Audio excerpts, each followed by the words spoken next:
Good afternoon, everyone. I'm Rajesh from VMware. I work in the Cloud Automation Engineering team, and we have Matt Ray joining today, who is our chef folk as well, he's been working with me for the past couple of weeks on building up a solution for us. And thanks, first of all, I welcome you for joining us in today's session. And today's session is specific to cover on what as VMware provides as a vCloud Automation Center in providing a solution in our cloud automation specific use cases, and also how we partner with Chef today in order to provide how we look at configuration management to go and complement with vCloud Automation Center. So this is our forward-looking statement specific to what we cover here is all forward-looking. And so this is agenda. We're going to plan to cover, give an overview on a walkthrough on vCloud Automation Center and what it is, and based on what are the problem statements we have from the market, what is the ask and what it actually serves. And also, we also like to go through how we have provided Chef integration with vCloud Automation Center and what we plan to do going forward. And we'll close out with, we'll have a demo of the solution we have built in collaboration with Chef.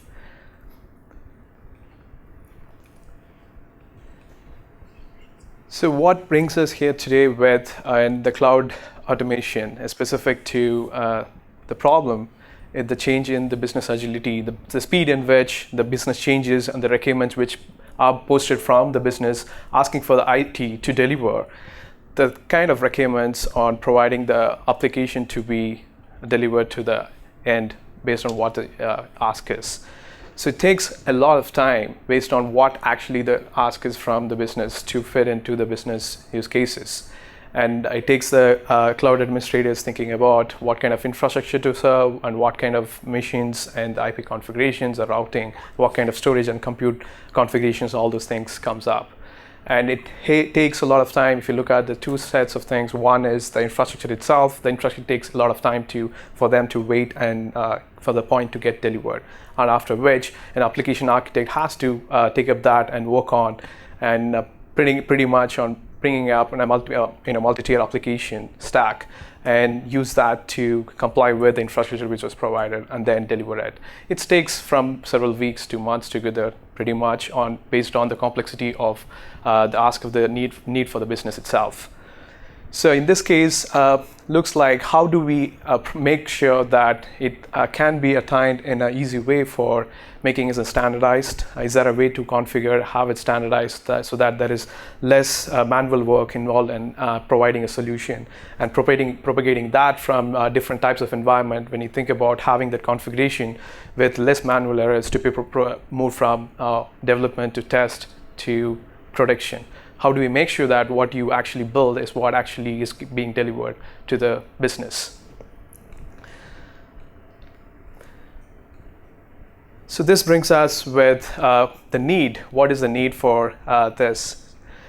Is how do we make it as a single service-based delivery system? How do we automate it today so that it's have a very less manual prone error space, so that, and also we streamline the process of application delivery and also to fit into the infrastructure changes and the needs. And why would a application architect should worry about too much about what kind of infrastructure the application needs to be deployed or things like that? So we have looking at like how do we have a better abstraction of the infrastructure from the application itself. So we think about how a cloud admin can go to today and then take care of setting up the infrastructures, irrespective of what application it needs to serve, and application architect, how they can actually go and think about the application needs for them to build and bring up a multi-tier application in order to install a database service or an app service and things like that. So think about, and also the thing is, what do they do, business IT, do with the existing infrastructure? How do they actually extend that with the current infrastructure they already have? And also are moving between different cloud services, how do they actually choose based on the different cloud providers? Will they work, or with this mission blueprint will not actually, can this be comply with the application they're thinking about? Can they try it and things like that? So the solution that VMware has come up with is what we call it as a vCloud Automation Center, which actually provides, separates these two layers of infrastructure and as well as the application. So we think about how do we make that happen is we want to make it completely automated. Things that were the case of agility through delivering the automation complete from end to end, starting from setting up the infrastructure needs and to start building up the application to the deployment of the application itself. And then comes with the day-to-day operations of how do we manage those applications once they are delivered by things like how do we configure, there is a configuration update which needs to be applied to the applications, or certain things like the port changes or some networking changes itself which needs to be applied. How do we handle that as part of the day-to-day management? And also, as I said, they want to make sure there is a consistency in which what they build is what actually being taken through the different phases of the life cycle of an application itself when we think about delivering it throughout the release process. So the approach we have taken is try to see, think about how we actually abstract this application layer and also the infrastructure specific to the VMs and the networks. How do we, process and manage them, leveraging the existing VMware technology, and as well as also thinking about infrastructure policies when you think about all the compute resources which comes up by your cloud provider or the infrastructure which you are relying on for this. So all these things, if you think about, is the motto is to have them build once and then manage that to deploy and manage at anywhere, irrespective of underneath whichever the cloud provider is chosen to deliver the infrastructure, actually support the infrastructure. So with this, vCloud Automation Center has been gone through several releases, and we have 6.0 is the recent release, which has gone in December 2013. And we have introduced with a unified service catalog in which you would look like pretty much like an app store kind of an experience where you'll see different types of services being deployed and published in here. So you can think of an application as a service or infrastructure blueprints, whatever you might have come up with, the machine blueprints are exposed as a service. And in addition to that, we also have advanced service designer, which is used to for the application architect to actually build a custom workflow specific to the use case of the business. And that is what acts as a service pretty much that you want to render to users. So with this, it actually gives the compliance and actually it has the better use case of governance of the business itself on having the entitlements and also around having the multi-tenancy. So each and every tenant have their own specific resource pools and all those things, which you can have use the endpoints, different types of endpoints. When we call it as an endpoint, you can choose multiple types of clouds. It would work with cloud agnostic environments. So you can choose Microsoft specific cloud or VMware specific cloud, or even it supports OpenStack as well. Moving on, right now we're looking at, I want to walk you through the specific thing which suppose comes with a vCloud Automation Center is the application, a vCloud Application Director, which helps in building up in a multi-tier application blueprint. When I call this an application blueprint is the deployment topology of any application, and which an application architect can today go and use Application Director to leverage the existing logical components. It comes with out-of-the-box certified components, logical components. Like on the left, you're looking at, to your left, we have the logical templates, which is pretty much, it covers the out-of-the-box support for the operating systems that you would look for. It's like it supports Windows-specific flavors. It has RHEL open source specific flavors of operating systems as well. And on the right, you see the application components, which we are specific to the application and kind of binaries that supports to be you look at, and also it has services or the middleware services you can think of, database servers or MySQL server, PostgreSQL server, and things like that. And also you have the app servers and the load balancers and all these middleware services too. So you can, it pretty much gives a flexibility of a drag and drop interface where in a cloud application architect can leverage these things to put together. It's pretty much knitting together those different layers of an application, multi-tier application. and you are looking at like different types of looking at a load balancer, an app server, and a database nodes here on the screen. So you are and then you can define the dependencies between the application components that you want to deploy on top of it. So you can see the VMs. These are the virtual VM OS templates on which you have the services, middleware services sitting on top of it, and also you deploy the application component which actually talks to it. And this brings to the concept of standardizing an application blueprint and how do you reuse that irrespective of thinking about which OS you want to use or which you want to substitute with a different app server instead of this, and you can do that too. And it makes sure that this serves as the kind of a master blueprint which you can actually take that and use it for different types of deployment environments. So as I said, it serves as the standardized. VMware has certified the out-of-the-box support for the middleware services we already have tested, and also with the operating systems that supports with the logical components. So you can see these are specific to you looking at the logical components only. You're putting together logical components, and then you say, okay, you want to add specific endpoint. This is the infrastructure this application needs to be deployed to. You can choose that with multiple clouds providers in that case during the deployment time, and you specify specific properties which you can, and a deployer it has multiple roles, comes with the multiple roles with a publisher and a deployer role who can actually override the certain properties as well. Sorry. So here I specifically want to cover that it has some policy-based governance where you can have some specific application-specific policies defined as blacklisting specific policies for a particular tenant. You can say, I want to restrict this particular tenant uses from using JBoss or MySQL, things like that. You can restrict that. Also, you can say a list of services it supports and things like that, which will be taken care by the compliance checks during the deployment time.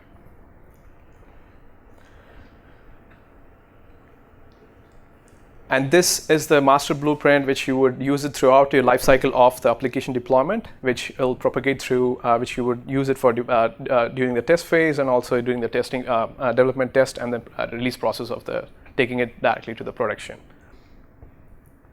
And as I said, it also supports the day 2 operations. Once you have deployed, you want an application, as part of the application management, you want to configure any changes to the binaries or configuration of the ports. How do you do that? So those things also supported by the application director today.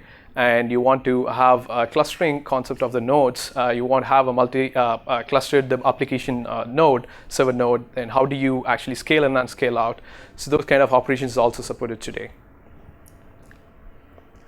So this brings us with what we too kind of serve with Chef in order for us to how do we integrate with Chef and provide the solution which we'll be going through in a few minutes.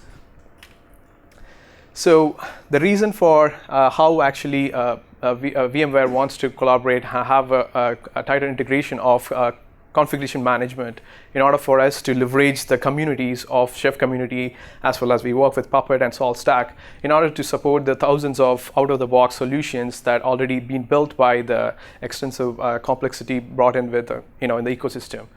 So we want to see how it complements with the VMware solution in order to use it along with the kind of governance and the automation delivery that's provided by the vCloud Automation Center. As you can see that we also want to leverage the drift remediation of the Chef, how the drift remediation, how it's kind of analyzed and used with it. And that's kind of a future looking statement as well for this. And with this, I would like to hand over to Matt Ray to walk us through the solution that we have today with vCloud Automation Center. Okay, so let's go ahead and start over. Get my navigation bearing straight here. Yeah, don't save it. So we started with a service,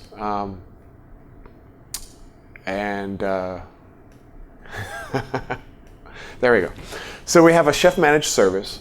So rather than try to create a particular service for every single thing that Chef could manage, we said, well, we'll have a single service that has Chef installed on it, and that service has 5 properties. They're not super complex. We have the URL of the hosted Chef server. You can also use open source or enterprise Chef if the URL's there. right there.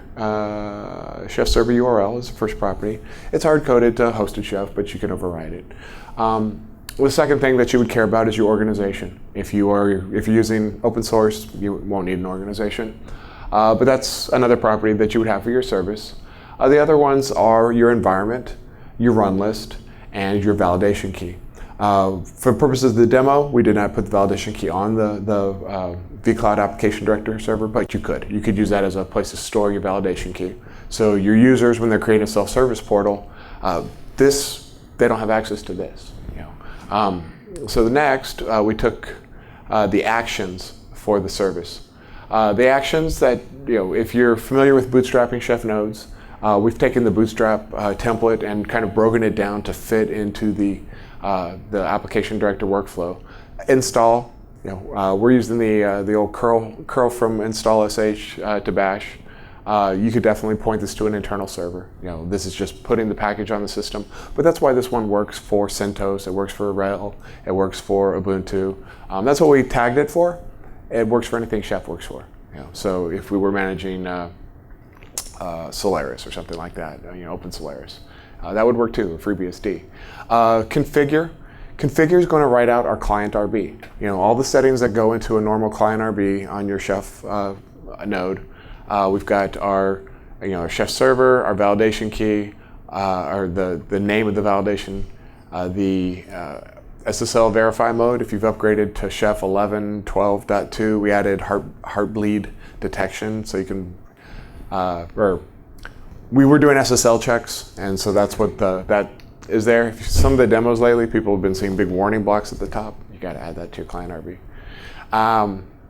And then I'm setting the level of debugging to info just because I like prettier or more output. And then we were writing out a JSON file full of attributes. If you've taken apart the Bootstrap before, there's a file called a firstboot.json. When you bootstrap a box, it's going to use that to push any attributes or run list into your system. I'm putting that there as an empty file because later on we can override that. So as you have properties that you want to expose to, you want to allow your users to override from Application Director, you can have those written out into the JSON file, and we will have populated JSON files later on. And so this is a nice hook for that. And then we're going to pull down the validation key. Currently, I'm pulling it off of a remote server, but we could host it on Application Director. So that's the configure step.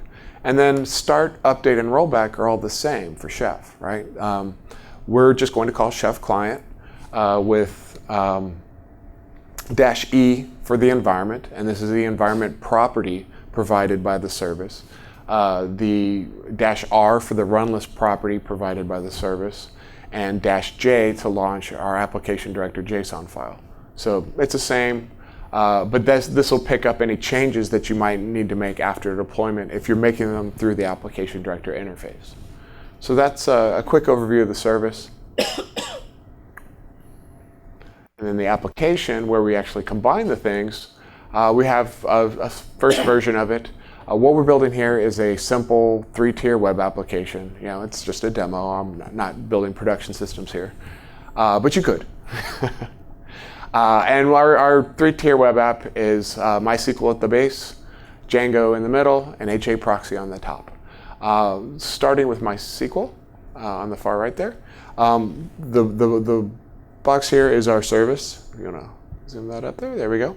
And we see our properties that we inherited from the service underlined. But since we're now building an application with them, we're going to start overriding parts of that service. So the only thing that we're overriding here down on the bottom is the run list. We're changing it from just a base role. Since this is MySQL, we have a database role. So I say, hey, database, MySQL is going to have a database role.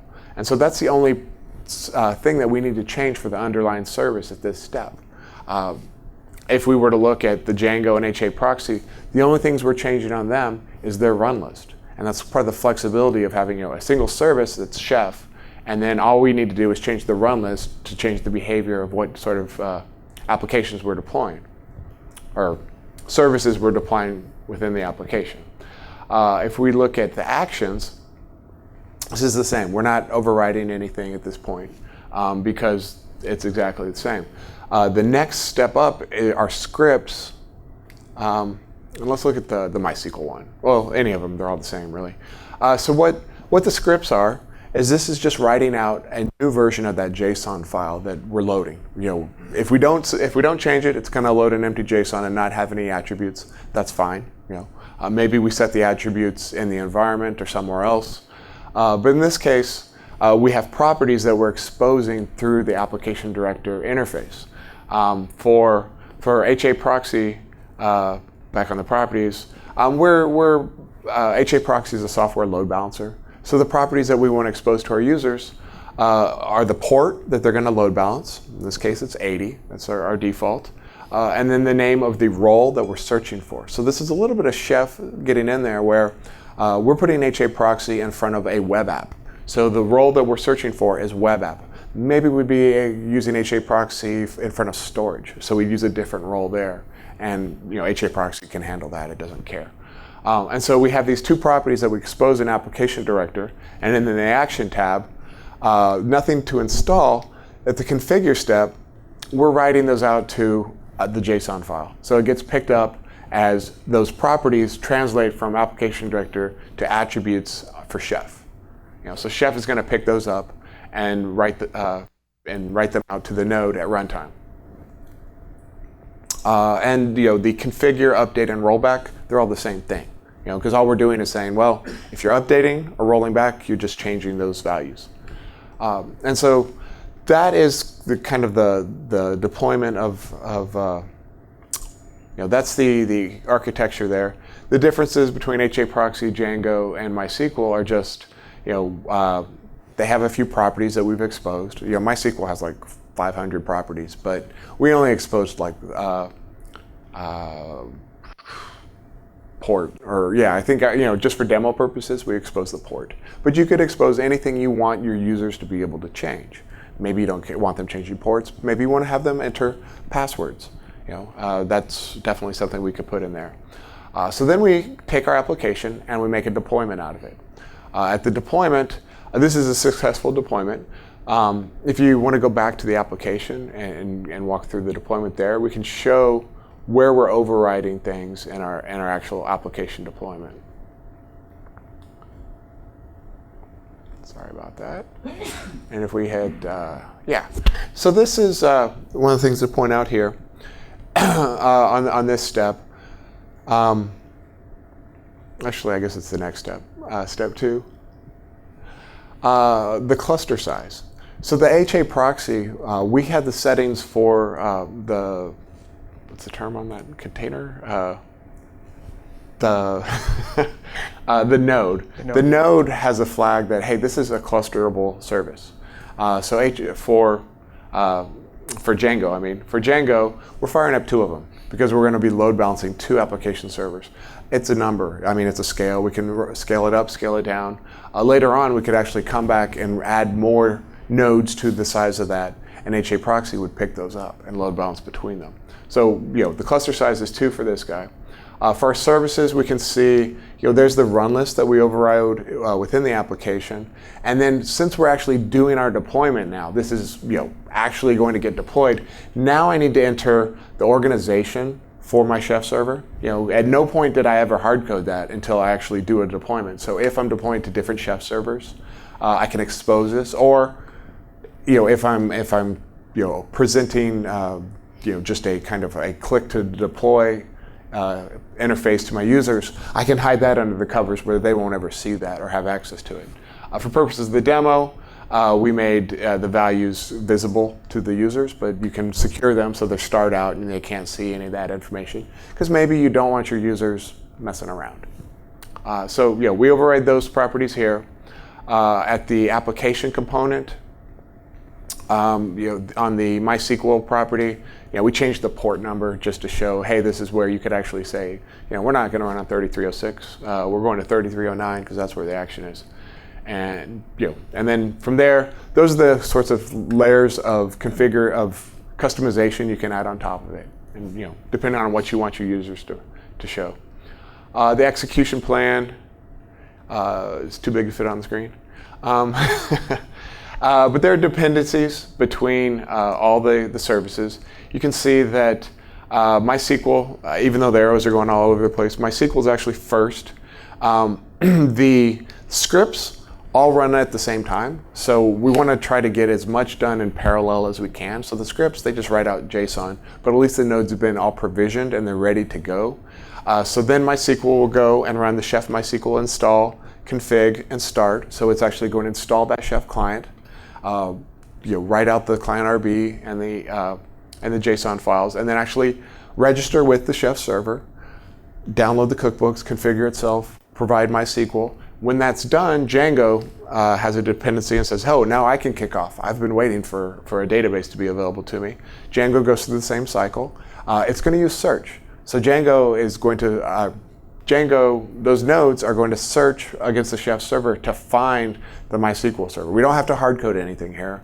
They're going to ask the Chef server, where is the database role and what's the port, credentials, give me that information, writes it out, and then deploys those two Django nodes. And then HA proxy gets kicked off afterwards, and it's going to search on the web app role and says, I was told I'm going to load balance something called a web app on port 80. And that's all HA proxy needs to know. So when it finishes, spits it out, and we have a fully deployed application stack. So if we go to the deployments tab, we could watch it. It takes about 12 minutes, depending on how fast the nodes are, but we don't want to sit through that. This is what it looks like when it deploys. Down here we have our VM details, our IP addresses are all there. We see our blueprint is over here, our execution plan that we were just looking at. This all gets updated live. So as this is running, if we wanted to go to, there we can see the installation of, or we can see the writing out of the validation PEM, downloading off of Dropbox in this case. If we go over to the start actions, we can see the output of the Chef client run. So I bumped it up to info to get a little more information on the screen. But if there were issues, if your cookbook had a bug in it, this is where you could go to debug that and find your actual output of your Chef client run. And then it completes, and this one 190 seconds. I didn't turn on the password. There's a flag where you can set if data needs to be secured. There's our password right there in the log. I like random passwords. But we can see that the MySQL server actually is installing the schema or creating the database for Django. And so if we go, back here, we have our IP addresses. These are the public IP addresses of our deployment. We want to grab that HA proxy one right off there, and then we can go and see our demo. So up there is our IP address. We're serving up an appd application. This is really trivial Django. I taught myself Django the next day I wrote this. And so, but things to point out here, this is live. So if we hit refresh a couple times, we notice it's changing data. It's because it's behind a load balancer. Hey, how about that? And we have our host name is changing. And we see our MySQL connection. It's saying, hey, this is the host name of our Django. This is the database we're connected to. This is when Chef actually wrote out this file. But this bottom line is just querying the database in real time. Just getting database timestamps. I didn't really have a great demo of MySQL queries. But, and this is the HA proxy console, so we can see that live data.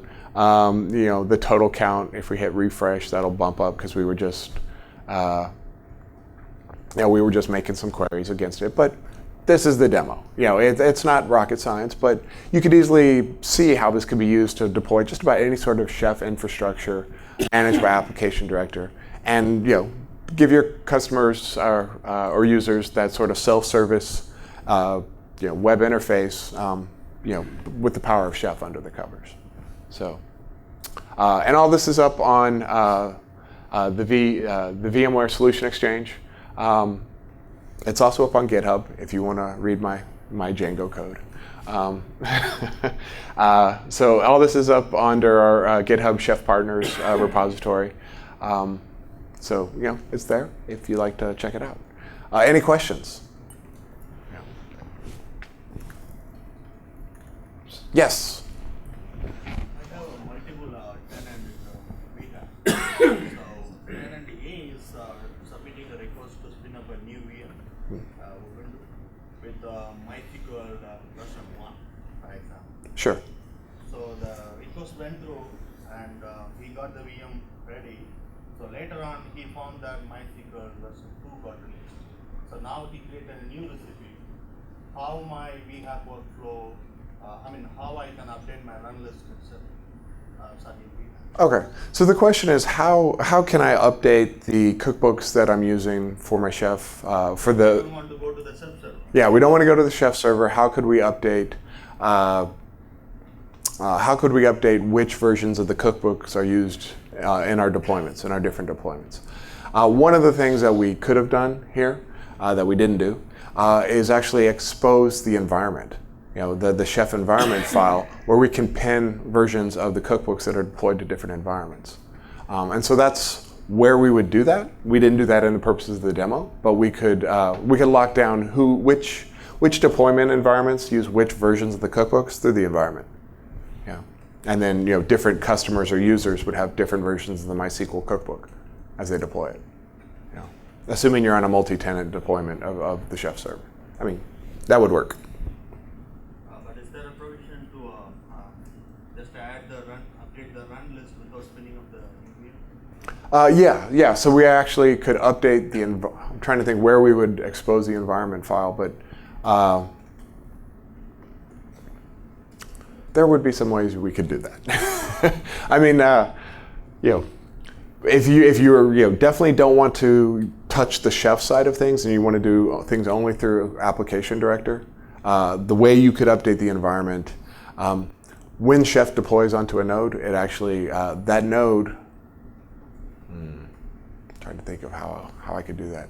It would be easier to go through the chef interfaces through. The second time when the tenant submitting a request, he don't want to use the blueprint because he's not going to spin up the new VM. Right. He's just going to upgrade his MySQL on the same VM. Right, and that's why the action for upgrade was just rerunning the chef client.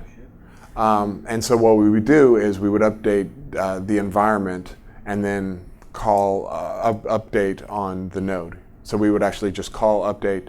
Do you want to show where you can call?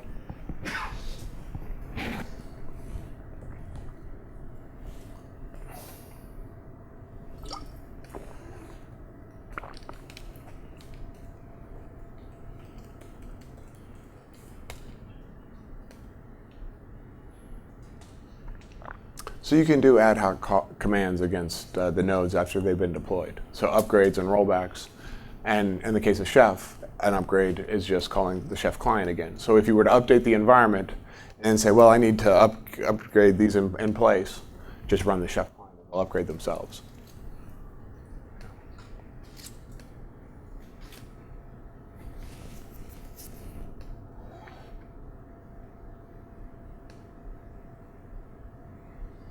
Yeah.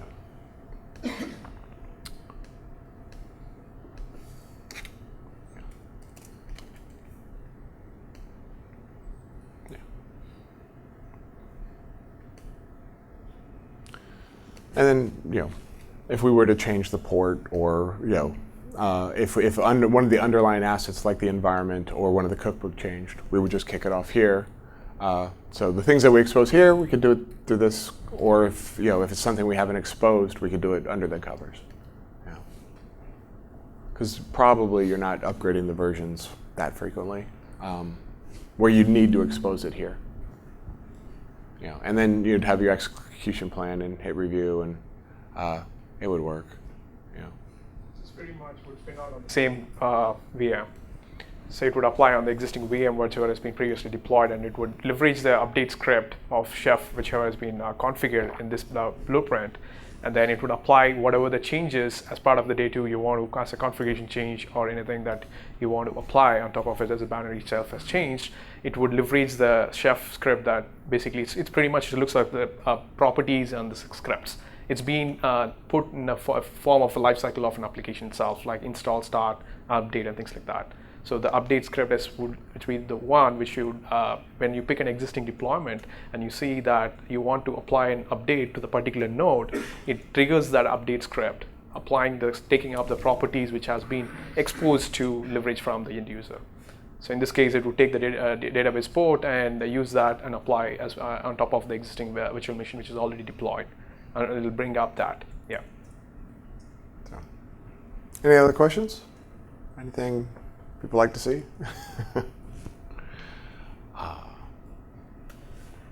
Okay. Okay. Well, thank you very much.